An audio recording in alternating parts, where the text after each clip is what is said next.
From WisPolitics in Madison, you're listening to Capitol Chats. Hello, everybody. This is Kate Morton, a reporter with WisPolitics, here with the Capitol Chats podcast brought to you by Spectrum. Today, I'm here with my colleague Adam Kelnhofer to talk about his interview with Representative Evan Goyke on shared revenue. So, Adam, what did you talk about? Hi, Kate. Yeah, I got to catch up with Representative Goyke about the shared revenue bill, which is a really important piece of legislation for Milwaukee, the state's biggest city, because they are kind of facing a fiscal crisis here with a lot of looming pension obligations for former city employees. So let's just hear what Representative Goyke has to say about what it's going to take for Democrats to get on board with a shared revenue bill. Welcome to the show, Representative Evan Goyke. It is wonderful to have you on today. How are you today? I'm doing all right. It's busy time in the legislature, but I'm hanging in there. It is a very busy time. A lot of your time actually has been occupied by shared revenue negotiations. Is that right? That's right. So something I've worked on for a lot of you. It's occupied my time for a number of years. So I'm excited and happy that stuff is moving forward. And obviously we're going to have a conversation about how I think it could be a little bit different. And but again, as somebody that's worked on it for a while, I'm excited that there is progress and things are moving forward. Are negotiations continuing then? I think so. I'm not a member of the state Senate, but from everything that I have heard and read and everything that WisPolitics has printed, it seems that way. When the Assembly took the bill up, you had a very definitive statement from Governor Evers that his door was open, that he appreciated the work that he and the conversations that he was having with the Republican leaders, and that he looked forward to continuing negotiating. We heard a different tune out of the Assembly that they were kind of shutting things down, but I don't know that that's really true. And I certainly hope that people are continuing to talk to one another and that the Senate is in a posture to make some improvements to the bill, and that the Assembly is in turn open to accepting those changes. Yeah. And I guess actually we should note that you are a Democratic representative from the Milwaukee area, which is, an important note here when talking about shared revenue. Can you kind of talk a little bit about why shared revenue is such a big deal for Milwaukee?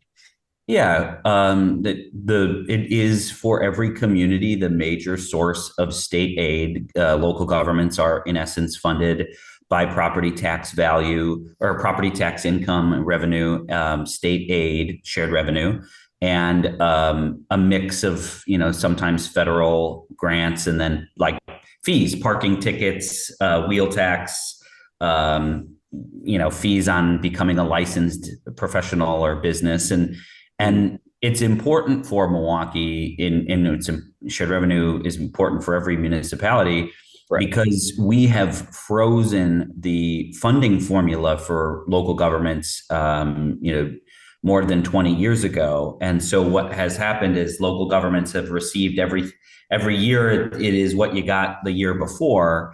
And in 2009 and 2011, there were actually reductions in the overall amount spread out through shared revenue. So local units of government today receive less shared revenue than they did, 15 years ago, despite the fact that costs to, whether that's personnel or the raw materials it takes to fill a pothole, the costs of doing business have gone up and the state aid has not. And that's created a lot of pressure to all local units of government. Milwaukee is a bit unique. We are kind of the polar ice cap barometer on the problem because of our size and some of the nature of our community and we're the largest city in America that doesn't have some kind of dedicated local revenue source to fund city operations. We have seen the city leaders have to take pretty drastic action to reduce spending because there's an additional state law that requires a balanced budget. So local units of government are left with no choice but reduce services. And we are seeing in very small rural places the need for revenue on things like emergency response EMS, places that have long relied on volunteer firefighters needing to go to a professional fire department. And in places like Milwaukee, the stress that a large police force and the costs associated with maintaining that police force, we just need additional revenue to keep up with the increased cost. Sure. And so a lot of these talks, especially things that Republicans have been bringing up as far as like funding for Milwaukee, is they want to make sure they want to help Milwaukee. At least that's what they say. And they want to make sure that money goes to certain areas, especially for like public safety and things like that. And one of the ideas Assembly Speaker Voss has is this innovation fund, as he calls it, to kind of basically incentivize collaborating services with, neighboring municipalities and stuff. And I know there are a lot of suburbs in Milwaukee that already do that and kind of consolidate services with each other and with Milwaukee. So is that innovation fund like an actual solution you see to solve some of these Milwaukee problems? I am skeptical that it is, and there are a number of reasons that I'm skeptical about it. I think the idea of finding efficiency in shared services is something to be explored. So kind of in broad concept, I'm sure that there are efficiencies that we can find, and that providing some form of state incentive is not a bad idea. I have actually authored legislation, not anywhere near the Innovation Fund, but a system that would help communities study where those efficiencies could be found, because many communities simply don't have the staff necessary to ensure that these shared service agreements, to build them out and to put them into effect. I was very clear in a previous bill that I wrote about that it would only be appropriate where there's a guarantee that there isn't a reduction of services. What's different about the Innovation Fund is, as it's currently proposed, is that it is in existence for only 3 years. That there are some targets of the reduction of expenditures, I think 5%, 10% over a staggered number of years that a community would have to meet. And then an interesting problem that I don't think anyone has really ever talked about is that the Assembly bill forces the Department of Revenue to administer this program, but the Department of Revenue does not have anybody that does this type of program administration. The bill offers no position authority, no dollars for the Department of Revenue. There's been no kind of explanation on how the Department of Revenue will actually execute this program. And so, we see this a lot right now in the last several years with the majority party. They just kind of put an unfunded mandate on a state agency, tell the secretary or the governor, find the money to do it.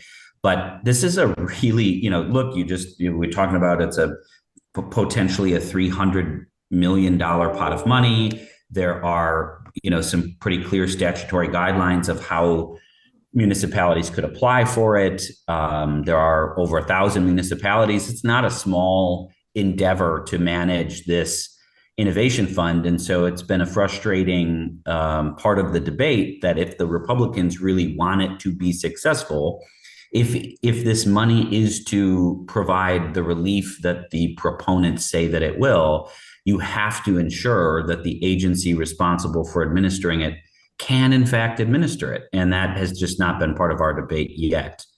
But certainly I hope that it becomes a part of the debate, because if the majority party does move forward with such a large amount of money, we just need to make sure that it can actually be administered and it actually works.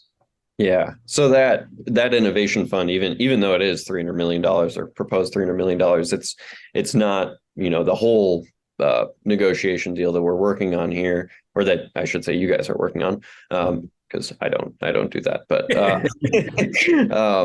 okay, yeah. So on this whole deal altogether, I watched the floor debate in the Assembly when this bill came up, and a lot of you and other Milwaukee representatives, voiced some really strong concerns about how this is kind of a lot of people pointed to basically pushing Milwaukee into a hostage position, like a lot of hostage taking mentions on the floor. So how much, what is it really going to take for Milwaukee representatives to get on board with a shared revenue deal here? Well, that's a great question. I would love to have a meaningful negotiation around some of the policy provisions the Republicans have added. There is a maintenance of effort for the entire state of Wisconsin. That is a kind of a way that communities must adhere to and spend and adhere to the new dollars being sent out in the bill. And then there's an entirely different set of rules that Milwaukee must follow. And we are given a unique and individualized tool to raise revenue, the local option sales tax. Mm-hmm. We are receiving a lesser percent in shared revenue increase than anyone else. So we're singled out again on that mechanism. But what really strikes me is how many areas of policy and how many changes to the operation of city government are required under the bill. And what we put forward, Democrats put forward, and I spoke to the amendment, I think that and I'm speaking for me personally, I can't speak for any other Democrat or any other elected official. Sure. I have studied the communities of Milwaukee's size that have been granted some form of local option taxation. I can tell you, Adam, that I said earlier, Milwaukee is the largest city in America that doesn't have some form of dedicated local option revenue. It is most commonly sales tax. It can be income, payroll, parking, transportation, right? It could be a blend of those. And as I was preparing for the floor debate, I could not find any city in America that had so many strings attached to the operation of their government when they got the local option sales tax. And I admit that I did not look up every single city in America that has a local option sales tax, but I could not find any example. Now, here's what happens. When a local option sales tax is created, the legislature says what that money can be used for. And that is exactly what the Assembly Bill 245 does. It says the money must be used to pay down pension obligations, and remainder of that must be used for law enforcement, public safety. That's where legislatures have stopped. They put these guardrails on how the money can be used. And I think that's appropriate. It's not a blank check. It's to be used for these purposes. What Assembly Bill 245 does is it also makes changes on how the school board operates and how the county board and city council operate. It makes changes to our police and fire commission. It prevents us from using, it changes how we can fund our streetcar system. It makes changes to say that we cannot use any levied tax dollar for a diversity, equity, and inclusion program. All of those are local control issues of self-government that our elected officials in Milwaukee have enacted. Those are policies that the voters and residents of Milwaukee have chosen via their elected officials. And I can find no other example in America where the state legislature enacted a local option taxation with so many changes to areas outside of how that tax revenue can be spent. And I think that strikes me as inappropriate. When we offered an amendment that would provide some unique provisions to Milwaukee about how the money is spent, that includes some accountability measures, reports, audits, so that legislative Republicans and the people of Wisconsin can ensure on an annual basis how much sales tax revenue was created in Milwaukee, how much went to the pension obligation, how much went to law enforcement. We are okay with the transparency and accountability on the revenues and expenditures. It's where the bill continues to creep into other areas of self-government that I have a very serious objection and concern with. Yeah. And I can find no parallel. And what I said on the floor, Adam, just to put this kind of wrap this all up, Sure. I don't think that I don't think that it's the Assembly Republicans currently in office that devise. I don't think it's about who they are. I think it's about when we're having this debate. The politics in America of 2023 are just different than the politics of a different era when our peer cities and peer regions had local option sales tax. So in this moment of hyper partisanship, you just can't let go of the moment without kind of poking.